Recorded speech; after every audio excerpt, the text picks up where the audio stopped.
Great. Hi, everyone. Nice to be here once again. And yeah, as Zoe mentioned, this time I'm going to be talking about some of my own experiences with activism, and I guess going back to Nick Taylor's talk, which was one of the first ones from the conference.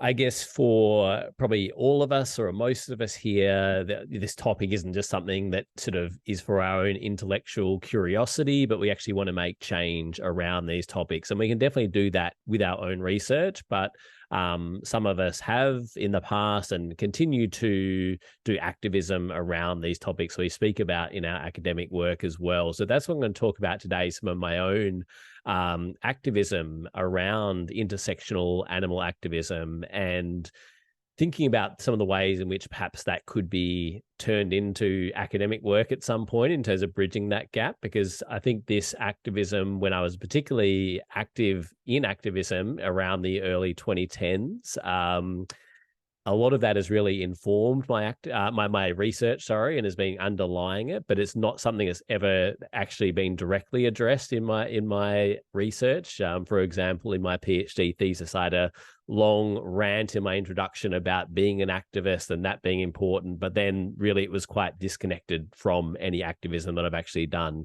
And that's been the case for a lot of my work as well. So I'm just going to talk about that, and again talk about the potential to use activism within sociology, again more directly, not just sort of exploring questions we're interested in using. Exploring questions we're asking as activists and kind of bringing them out in academic work, but actually thinking about our activism for those of us who do sort of more traditional activism as a source of sociological writing.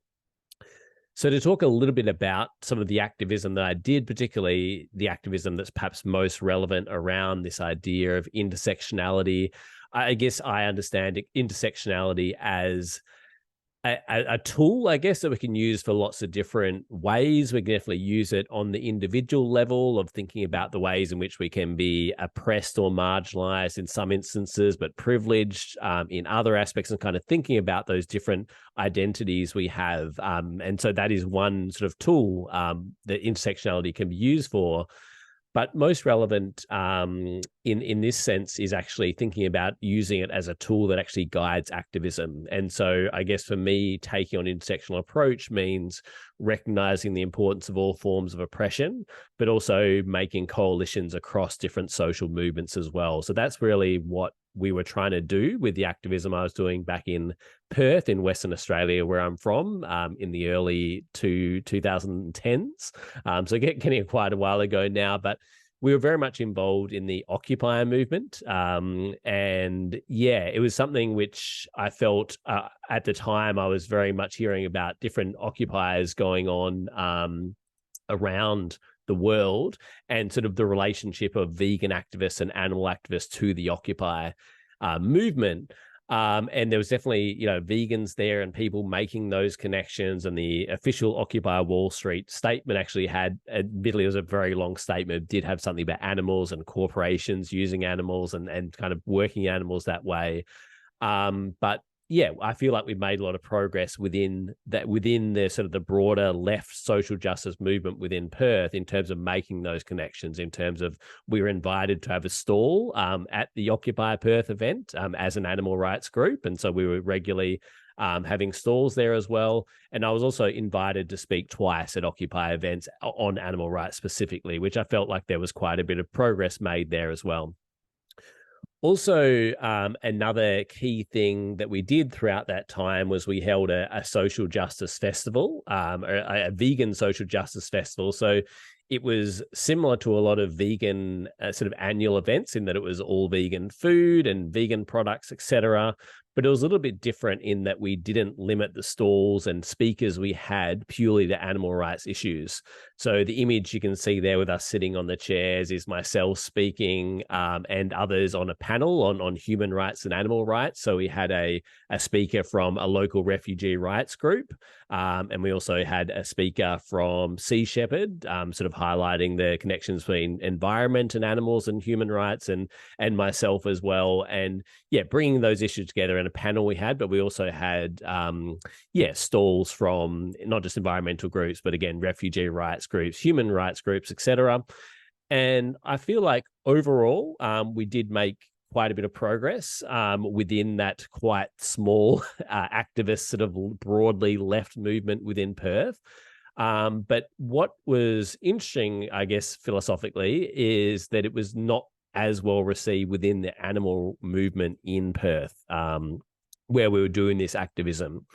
So, yeah, I guess this is what I'm kind of thinking of. Again, what could possibly be an article at some point is looking at the objections to taking this intersectional approach and some of the different views within the animal movement, and also the way in which the different political context the activism takes place can lead to more or less barriers to intersectionality. So I live in Melbourne now, which is a much more progressive city than Perth. Perth is not the most right-wing place in Australia, but it is definitely more conservative than Melbourne. So I feel like there was probably more opposition than this kind of activism would have got if we were doing it in Melbourne. But I guess some of the sort of themes I picked out from some of these comments from people who didn't like the approach we were taking were saying that they went there to support vegan businesses and they didn't want to hear about refugee issues at the festival. And also they didn't want to see political stalls, which was very interesting for me as someone who views veganism as very much a political statement and political movement. But this focus on products, basically products rather than politics, I guess, was the sort of take home there. So I think that was quite relevant to the way in which amongst some advocates, and again, probably in certain geographical areas more than others, but veganism is just a consumerist movement that's about buying certain products. It's not politics. It's not a political issue. Another key theme I saw from the comments on this Facebook page was that it's basically an animals only movement and we shouldn't be talking about social justice issues for people. So people are a separate issue. And animal rights has nothing to do with refugee rights, for example, or other kinds of human rights or human-focused social justice issues. A third concern that I identified, in terms of people who were not on board with what we were doing, again, more from within the animal movement, more than from, again, the broader left movement, which, again, I feel like there was a lot of progress made during that time.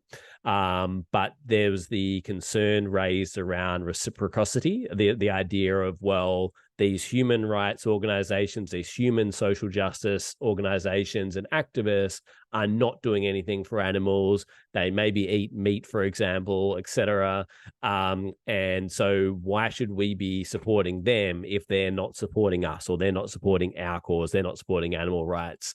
I guess, sort of neglecting the idea that I guess that these issues are connected, and these other human rights and human social justice, for me, are important in their own right. And also, I think we can make those connections, and I think we can actually make those connections more effectively if we do actually have these, refugee advocates, other human rights activists actually engaging with human rights and being exposed to that vegan food can be good and those kind of things. So, but again, it wasn't the way they saw it. So that is sort of a source of information which I think can talk about, or can highlight some of the sort of common objections to taking a more intersectional approach to animal activism.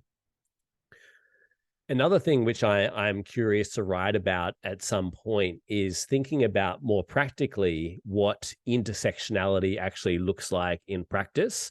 So there's a lot of research out there, mine included, which basically says this is not intersectional. And Peter's campaigns are a clear example, which I've written about and other people have written about. And I think that is very important. So this isn't intersectional, and we should be intersectional.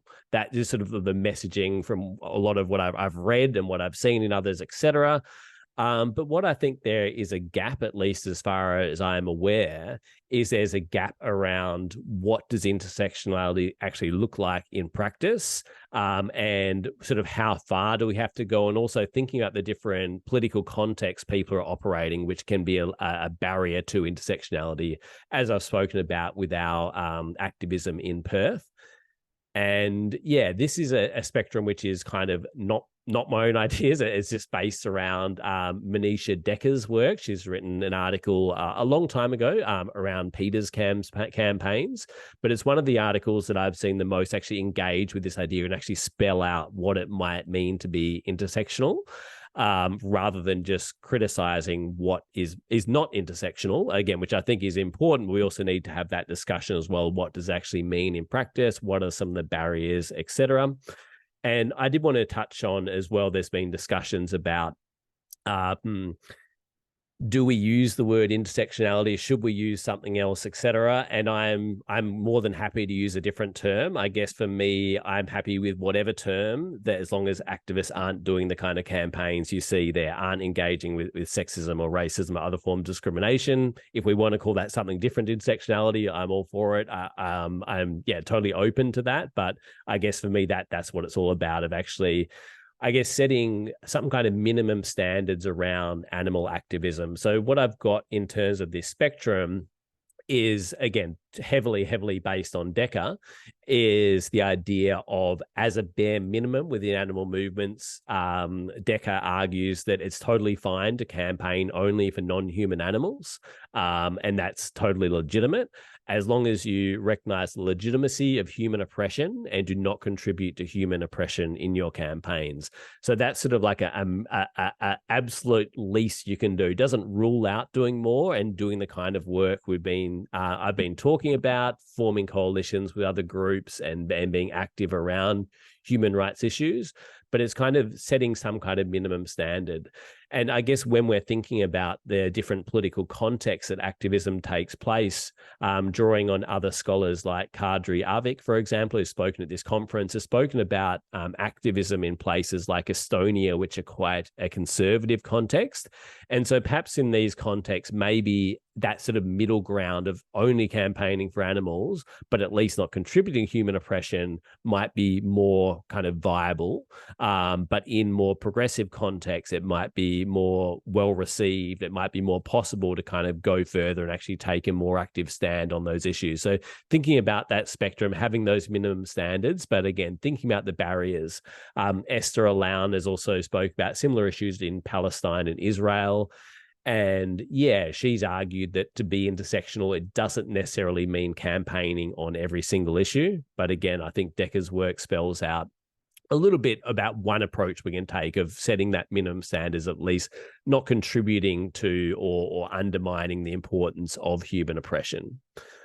I did also want to acknowledge that this is being taken up by activists as well. ConsistentAntioppression.com is just one example of activists taking this on as well. So it's discussion going on within academia as well as in activism.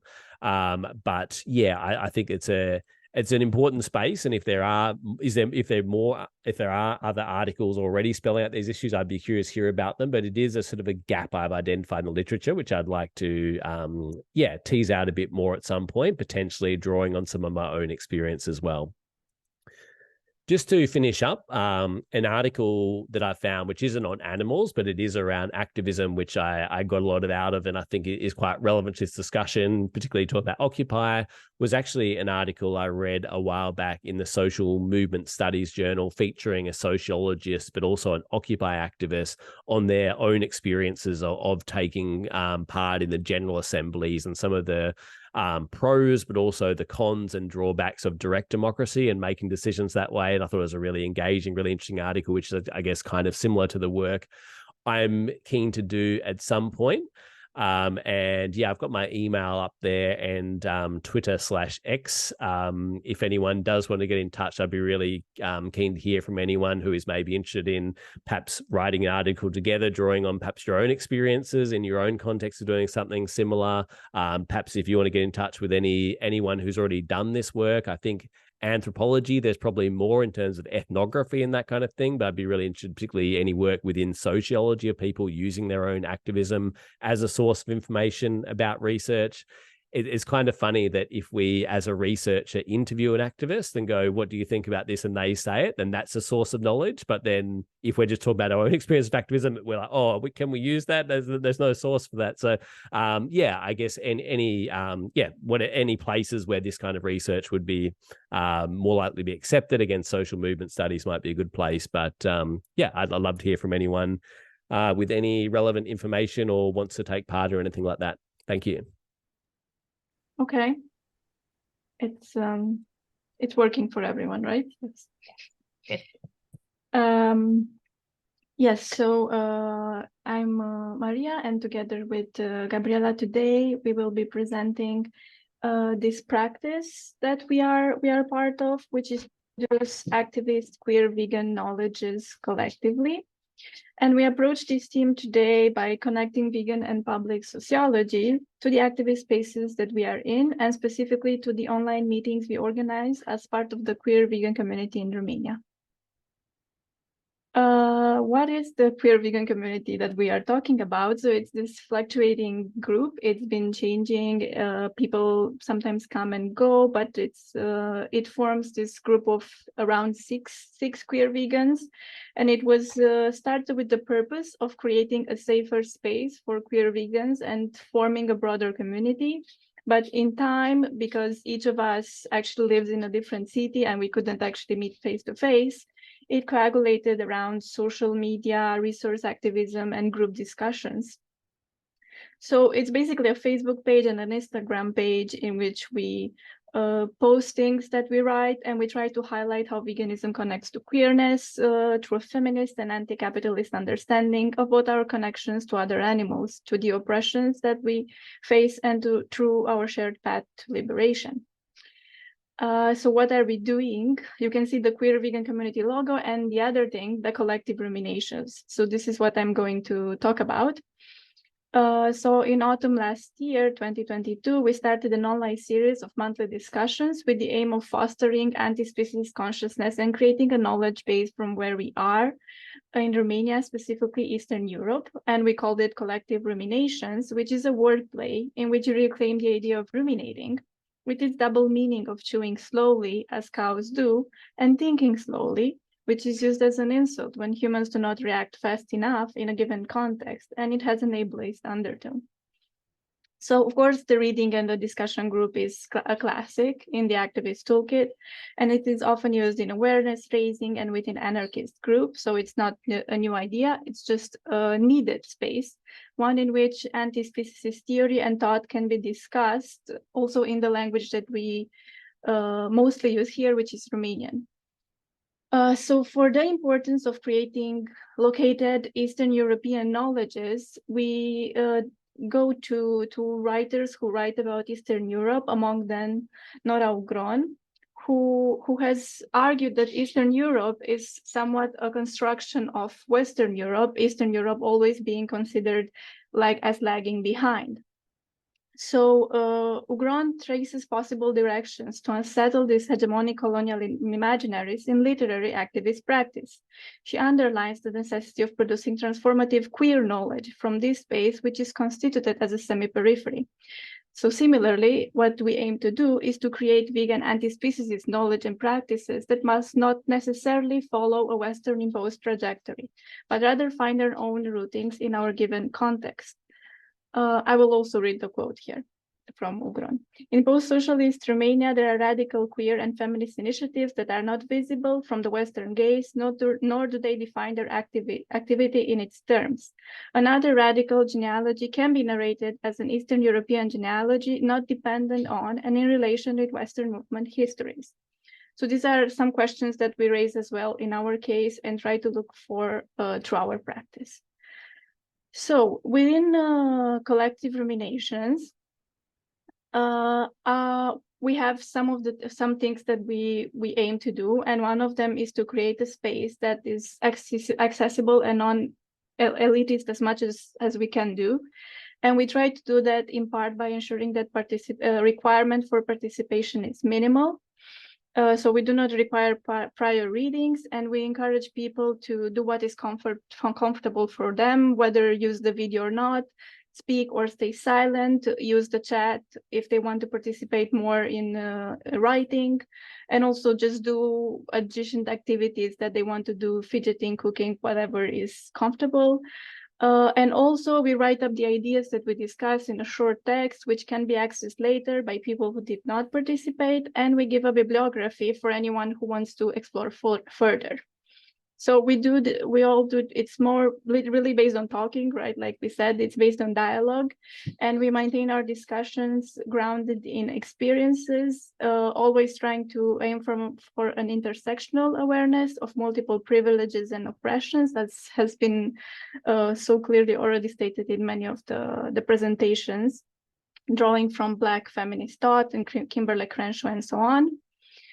One of the other recurring themes is that we really try to understand the connectedness between oppressions and liberation. And this is why in many of our discussions, we try to touch at least two issues simultaneously rather than keeping everything apart. And many of our presentations that we do, small presentations before the discussion, are drawn from activist scholarly literature in critical animal studies or vegan sociology.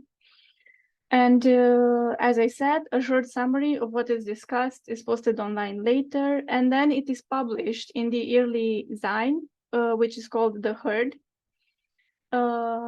These are the two numbers that you can see, the first number and the second number, which is from this year. Again, The Herd is titled with the purpose of reclaiming the idea of an animal collective as powerful rather than passive and relying on groupthink, and challenging the common usage of animal-related terms as insults or degrading negative descriptors. I just want to show you the zine because it's actually quite thick. It's more like a book. It ended up being a lot. So theoretically, I just wanted to point to the fact that I really, part of what we're doing is this public sociology, but then of course it's also politicized, right? So the most famous proponent of public sociology, Michael Borroway, argues that public sociology brings sociology in conversations with publics, but it is a question how to do this and which are these publics, right? So Patrycja Hill-Collins mentions that actually she had been doing this sociology that had no name for years as a community organizer and teacher, translating what she knew to different publics. And this was before the public sociology term was coined, right? And of course, she faced many challenges doing that, and even later as an academic. So we really have to have this understanding of what it means to do a sort of sociology and a sort of knowledge production that is not so acceptable within academia. Later in this volume about public sociologies, it's 27, it's a volume from 2007. Piven writes that we really need the politicized sociology, and now later we have an understanding of vegan sociology, right, that is even more activist based on anti-speciesism and really has a drive towards total liberation. So also the illustrations that you see, I forgot to mention, are all from the zine. So within the collective rumination so far we have had eight meetings. I will just shortly read the themes of each meeting, which are written here: multi-species justice, theory as practice, mourning, grief, and mental health, veganism as a queer practice, and body image and respectability in the vegan discourse, which Gabriela will speak about more at length soon. Human and non-human animal labor, against paternalism, children and companion animals, and the last one, which was like a week ago or something, veganism and spirituality. So the first actual collective rumination that I'm going to present is that on veganism as a queer practice. And this is one of our central arguments within the existence of the group. We have already work on this that exists, like the anthology Queer and Trans Voices by Brooke and McNeil. However, we still feel that there is much to explore at this intersection, especially in an Eastern European context. Generally, we look at queer veganism from like two perspectives. We look at being queer vegan as an identity, which is already bothersome to the status quo, as Simonson wrote in a Queer Vegan Manifesto. And we discussed how the two are both questioned and rejected within the sort of social interactions that we have, and the constant need of like coming out due to normative assumptions about our relationships, about our kind of ethical considerations. So this can already be a lot of work, even if you don't take part in like broader movement. However, we do think that queer veganism should and can be used as a framework and practice of like understanding, conceptualizing, politicizing, and reimagining the world, which we are trying to do with these meetings and with other of our work.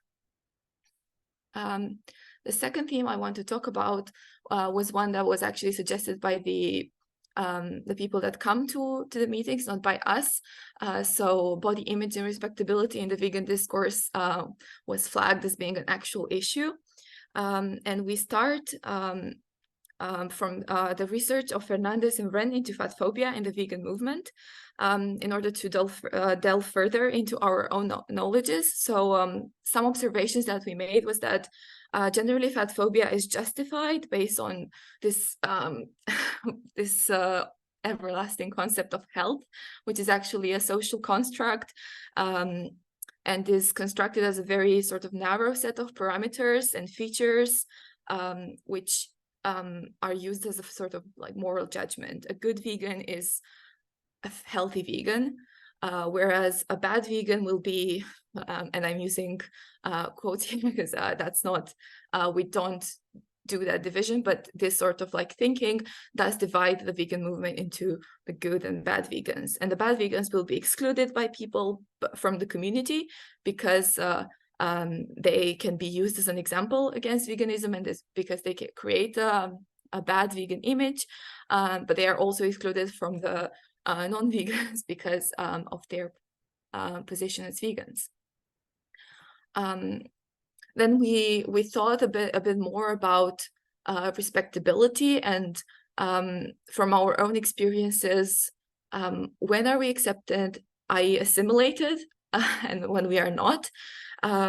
So the features and behaviors that make us deviant can be more or less accepted by the status quo, provided they do not hinder assimilation or disturb the status quo. So, for example, vegans are accepted if they look in a certain way, they are non-vocal about animal issues, and queer people are also accepted if their queerness does not move away from normativity, such as monogamy, marriage, and the nuclear family.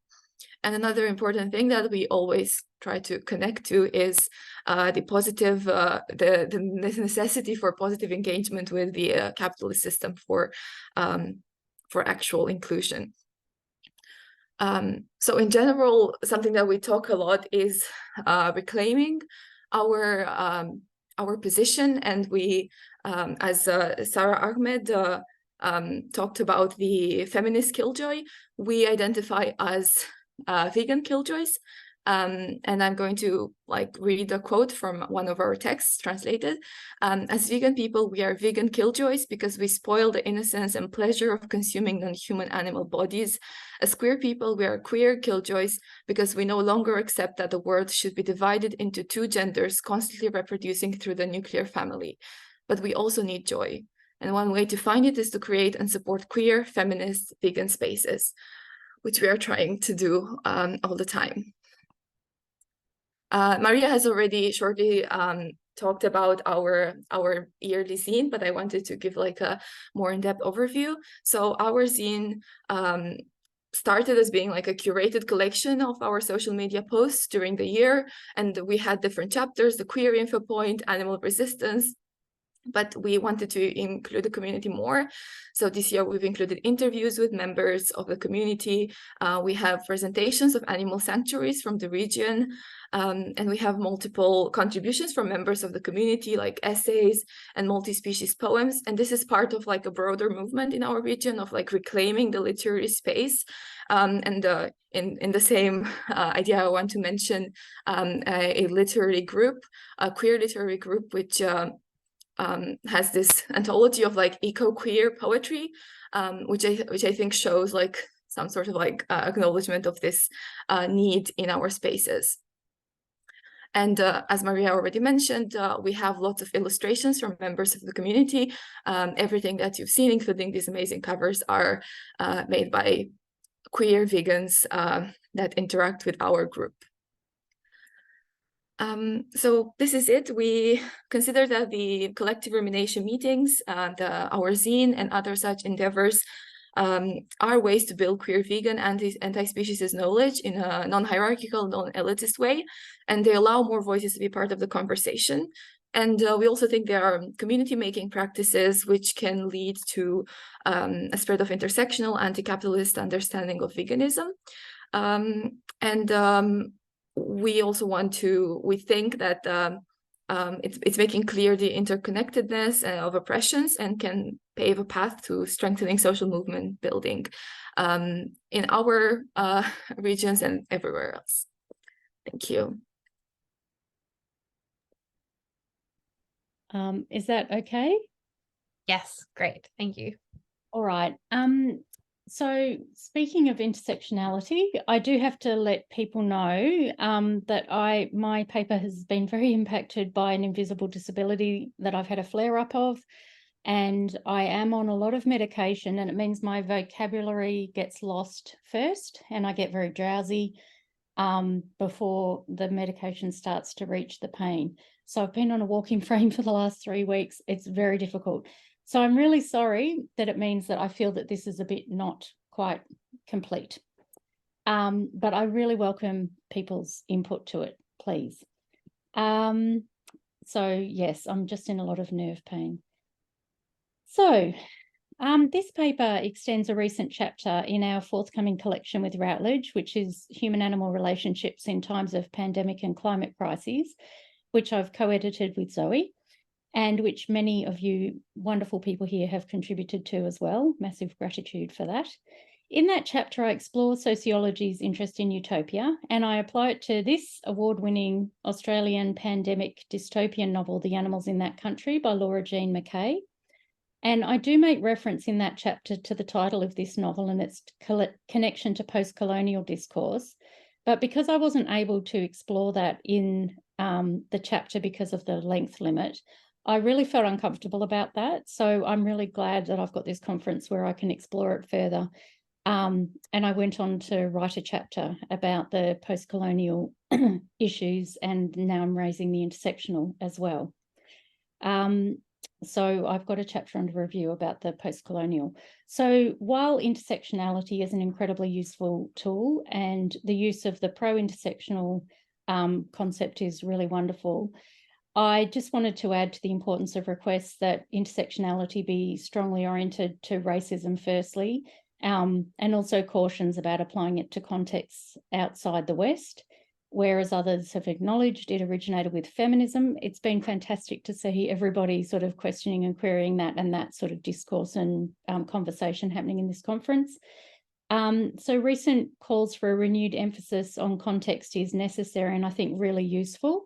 I'm going to contextualize this in particular because when I'm talking about the title of this novel and then the intersectional things, I'm actually linking Canadian indigeneity with Australian indigeneity. So it's incredibly important to this paper.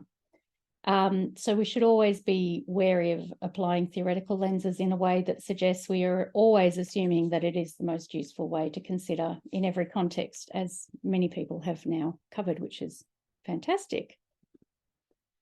So because the title of this novel is in this dialogue between two female white writers invoking Indigenous cosmologies, I just wanted to point to that complexity and the difficulties of and the necessary attention to space and time, geography, and the temporal. So I'm attempting to bring intersectionality and decolonising together while also being mindful that this always needs to be sensitive and is perhaps impossibly complex. But this is where my thinking started about this. I was quite excited to bring this together. So I think it's conceptually challenging, but it's also useful and perhaps necessary to take up. I don't have attributions on my photographs because apart from the wolves and the roads, I have taken these pictures myself. So sociology additionally, this is the intersectionality picture. So this is the one I didn't take, but I think this is really good because it really speaks to what one of the quotes that Nick had in his paper about, the different levels of intersections and how they might be conceptualized and how useful or otherwise they may be. I probably got carried away with my slides. So sociology additionally has a rich history in utopian thinking, along with the use of fiction to explore and explain sociological ideas, including potential futures of social and institutional change, which is really what we're focusing on at these IAVS conferences. The Animals in That Country has been described as a speculative dystopia in which a zoonotic disease spreads throughout Australia, enabling humans and other animals to communicate.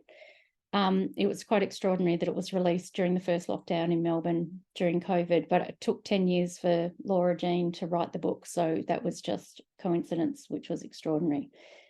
So in a contrapuntal reading, though, following Said, it reveals implicit intersectional and post-colonial constructs, including correlations between oppressions based on motherhood, and that the ability for humans and non-humans effectively to communicate may possibly have a utopian potential for other species.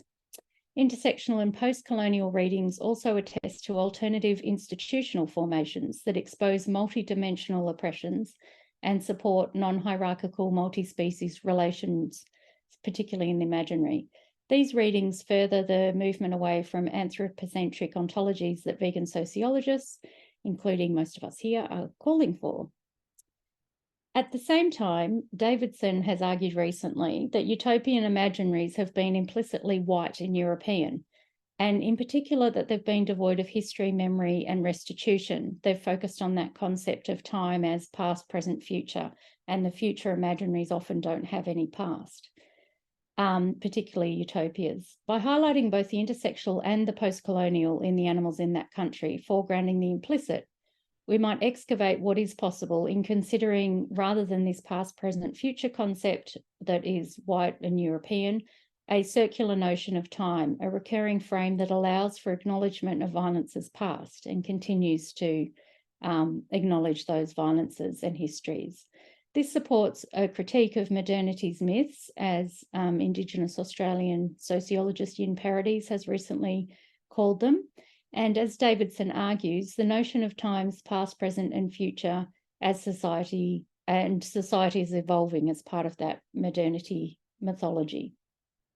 So reading McKay's dystopia with these lenses, paying attention to plurality and contingency, crises of human-animal relations become evident, enmeshed in the history of modernity and its mythologies, and deeply implicating the ramifications of continuing to ignore intersectional and post-colonial critiques. To consider these issues together is to draw on what Girard has argued is foundational to veganism as a political approach, foregrounding connections, as we've been discussing, between human and non-human oppressions and considering multidimensional factors as well as the spatial and the temporal. It is also to recognise the risk of homogenising these relations, which is why I keep drawing attention to the differences in the invocation of the title, The Animals in That Country. So this book's title, here is the section of the poem that it's from. It's from Margaret Atwood's mournful poem, which is the title as well of her 1968 collection, The Animals in That Country. In this poem, which Laura Jean McKay has called An Ode to Roadkill, Atwood mourns animals who are reduced to their utility value by colonial violence, which is both ontological and material. Their individuality has been rendered irrelevant, and these animals now have the faces of no one. Margaret Atwood, who's Canadian, writing in the 1960s, articulates a sorrow for a lost Canadian past without the dualistic distinctions, as Justice describes it, I quote, the tribal web of kinship rights and responsibilities that link the people of Canada, the land and the cosmos together in systems of mutually affecting relations. So McKay's invocation of Atwood's critique resonates with what Eileen Morton-Robinson, an Indigenous Australian academic here in Australia, has referred to as the racially violent erasure. And in doing so, McKay's work attends to the pluritemporal that Davidson argues needs to be situated in a sociology that accounts for racial violence, where memories of the violence are present in the future imaginaries. Mackay shifts the world of that country from the present to the future and from Canada to Australia. This shift also moves Margaret Atwood's temporality, which is situated in the 1960s and contrasted with the retrospective in Canada. Mackay describes a wildlife park where the story begins, being situated on the land of the Kangarakan people in Australia's Northern Territory, evoking Australia's violent colonial past along with its erasure. In addition, by using the novel to critique human-animal relations, Mackay begins with the use of native animals as tourist spectacle, where post-colonialism is not the absence of colonialism, but continuous new formations of the same ideas situated in, as Kempel and Mawani describe it, I quote, the intellectual claims implicated in the dynamics of empire building. At this point in my paper, I argue that the animals in that country with the post-colonial implicit situates crises of pandemic and climate as linked to anthropocentrism, that we can argue that through this novel. But for the sake of this paper today, and as a final comment, I just turn to Jean's yard. Jean is a co-protagonist in the novel, a human, and the other protagonist is a dingo called Sue. And Jean lives in a cabin for staff at the tourist wildlife park, and she lives among other species that are disabled and can never be exhibited. So in her yard, she's brought in all these animals that will never be acceptable to the public. They're animals that have permanent disabilities. We can construct this as a site of resistance, both a post-colonial and intersectional space of multi-species living in the ways that some scholars have argued certain animal sanctuaries are, particularly farmed animal sanctuaries, where the disabled and unwanted find a place to live together, and this includes Jean herself.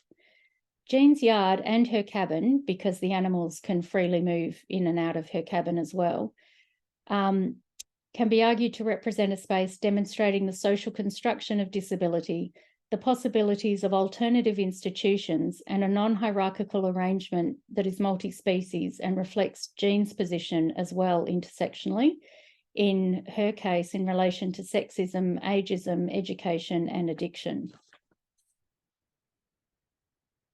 I'm sorry, Zoe, I haven't been looking at time, but I'm just finishing. In this presentation, and look at this beautiful whale that leapt, she's a baby, and she leapt out, a calf leapt out just when I was on a boat with my camera, miraculously, at the Gold Coast, just down the road from us. In this presentation, I've only been able to touch on the implications of bringing together notions of situated intersectionality with geography, the temporal, modernity, and post-colonialism. I would like to have gone further with this, but as I said, I'm sorry, the medication interfered with my world. Mackay's novel, The Animals in That Country, invokes a pluritemporal space in which the violences of the past, particularly those that are racialised, frame the whole work.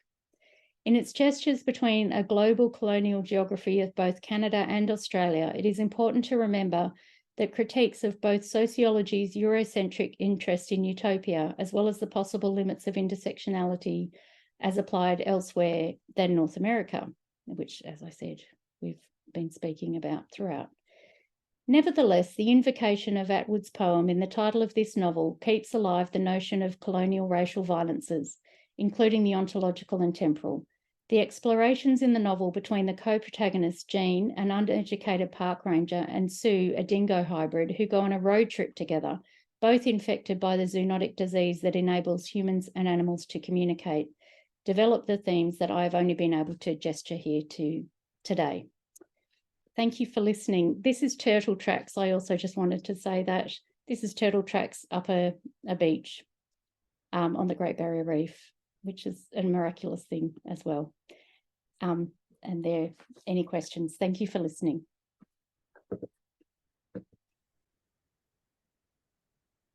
Do you see it well? Yes, it looks great. Whenever you're ready. Okay.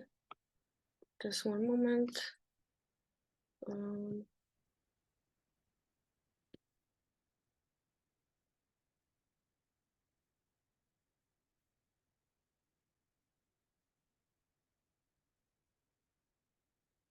Okay, so I'm ready.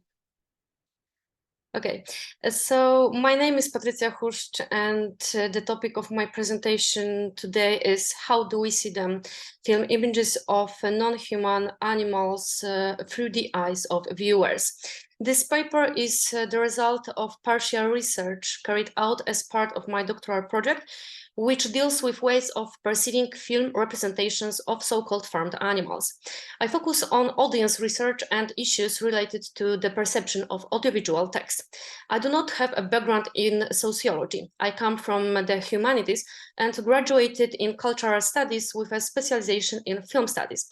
However, I use methods derived from the social sciences. I'm conducting focus groups interviews in my PhD, so I'd like to take today's meeting with you both as an opportunity to introduce myself and talk briefly about my research, as well as a chance to get some valuable feedback from you, especially in terms of methodology, which can help me when designing my main research.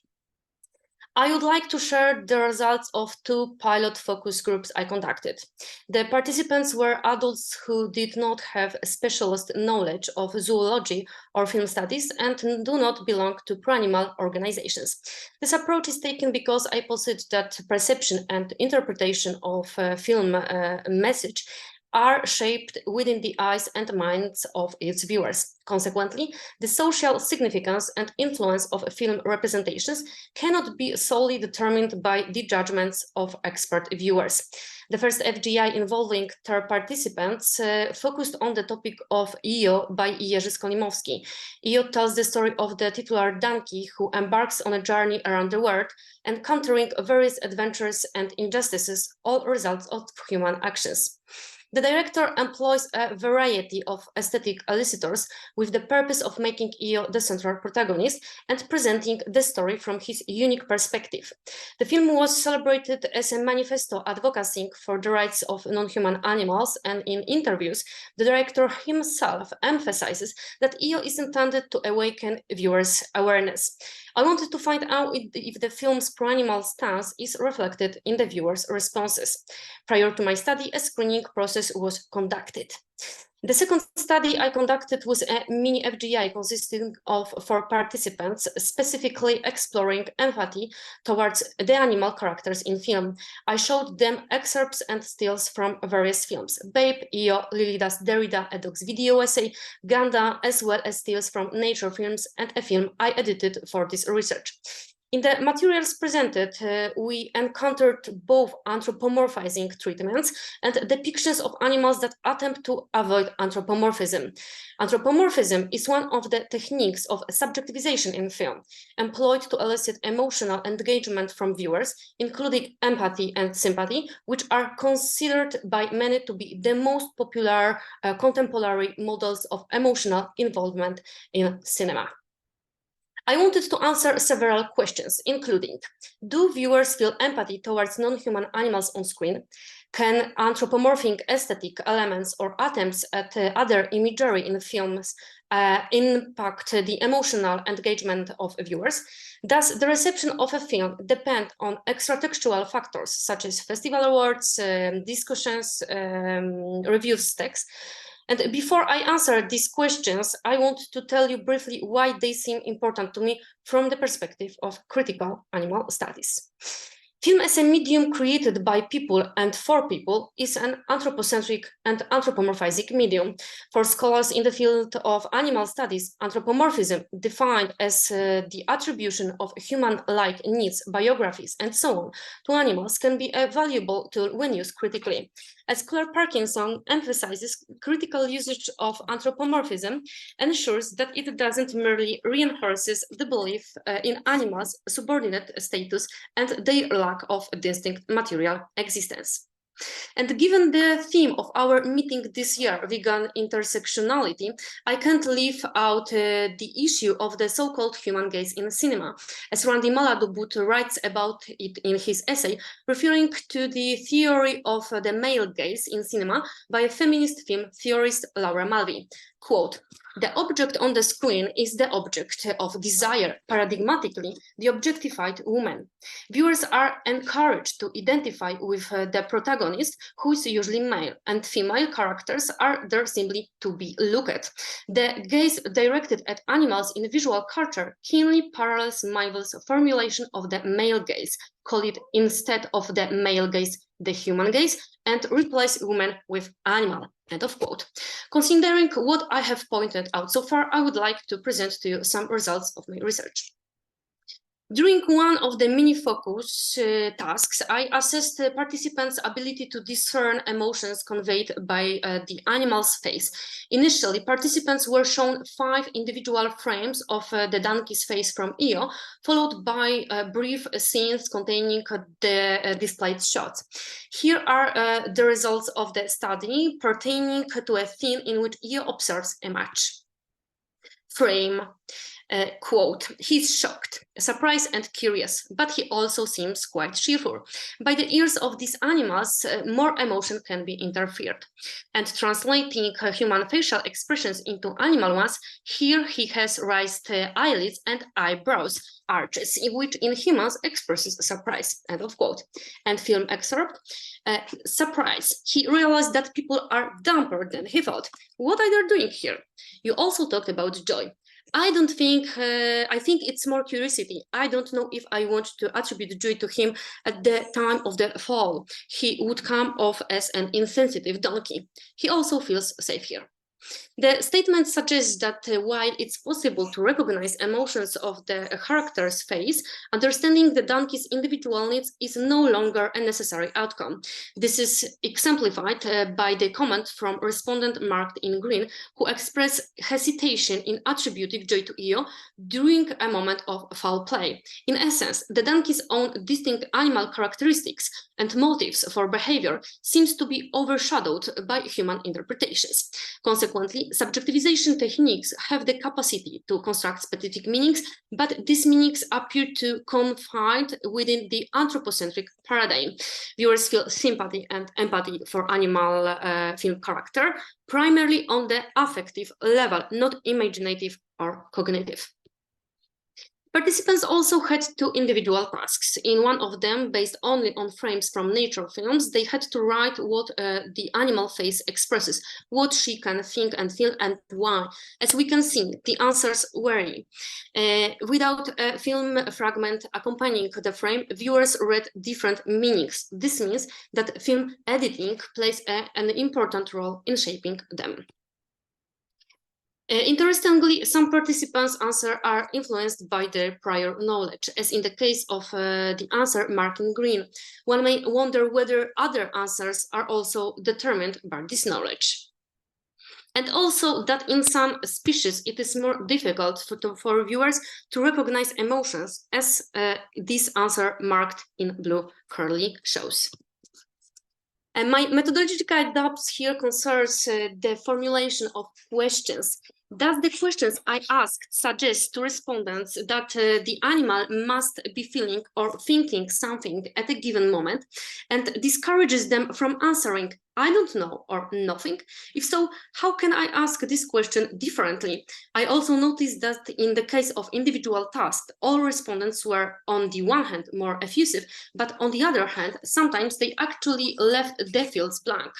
It is a good solution that I emphasize to the respondents that they do not have to enter answers in each field. In the case of group discussion, not all respondents were equally active. Are some questions more suitable for individual work and others for group work? I also showed the respondent a longer fragment of Uganda because I wanted to find out whether limiting subjectivization techniques, including anthropomorphism, understood as assigning human attributes to an animal hero, for example, a visual point of view, giving him or her a human voice and motives, and searching for alternative ways of presenting a zoocentric perspective in film may be a promising approach to addressing animal issues in cinema. Although the respondents' statements indicated that empathy at the imaginary level also failed in this case, For example, they said that Ganda's life seemed pointless. I have the impression that, firstly, they tried to understand it at least a little. For example, they attributed curiosity to the piglets and mother's care for the children. And secondly, this form of imaging seemed valuable, interesting, and natural to them, as this answer indicate. The results of my research also confirms that external factors such as social media and political trends, as well as factors related to the film, such as festival success, prior knowledge of the film, or the screening environment, influence the reception of the film. After the screening of the EO, I conducted a survey with several questions. The average rating on a scale from 1 to 10 was 6.7. During the discussion, respondents described the film as tiring, artistic, difficult. They also didn't understand many scenes. At the end of the discussion, participants said that they would have rated the film better.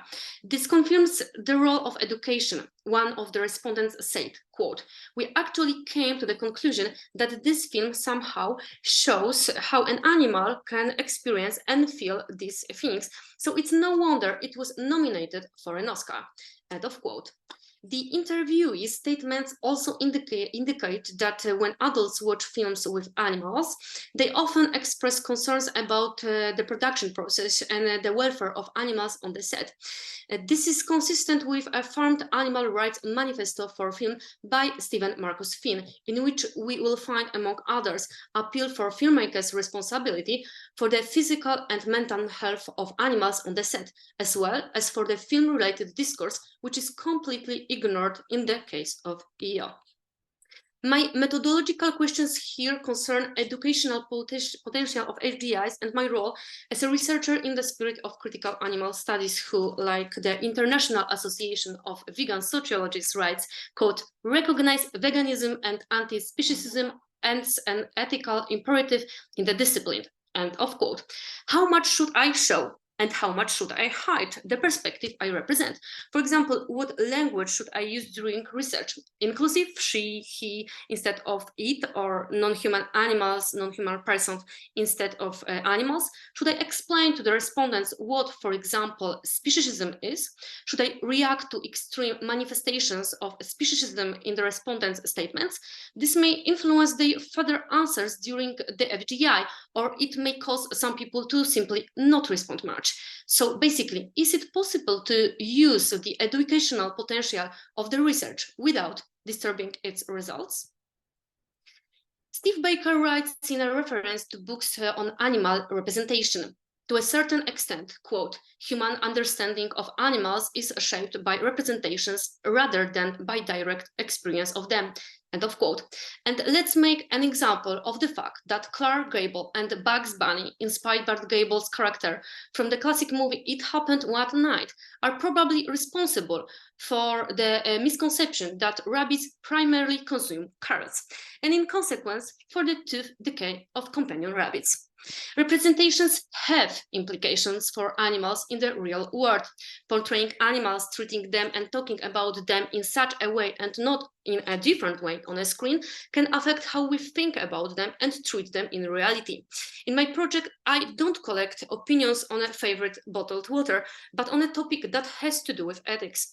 Some of the FGI's participants are surely aware that on this basis they can be subject to moral evaluation and come out, for example, as empathetic or lacking empathy, sensitive or insensitive.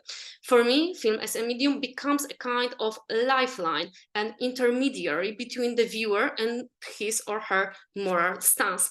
Through statements about film and film representations of animals, participants share their thoughts about non-human animals in reality.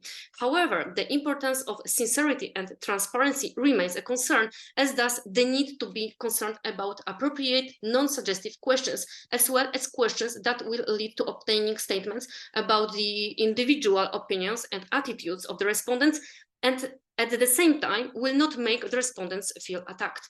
They are the first step to verification of beliefs about the possible influence of film representations of animals on viewers' attitudes and creation of potentially valuable guidance for filmmakers and producers involving in creating films about animals. So, in conclusion, I will ask how to ask the right questions. Thank you.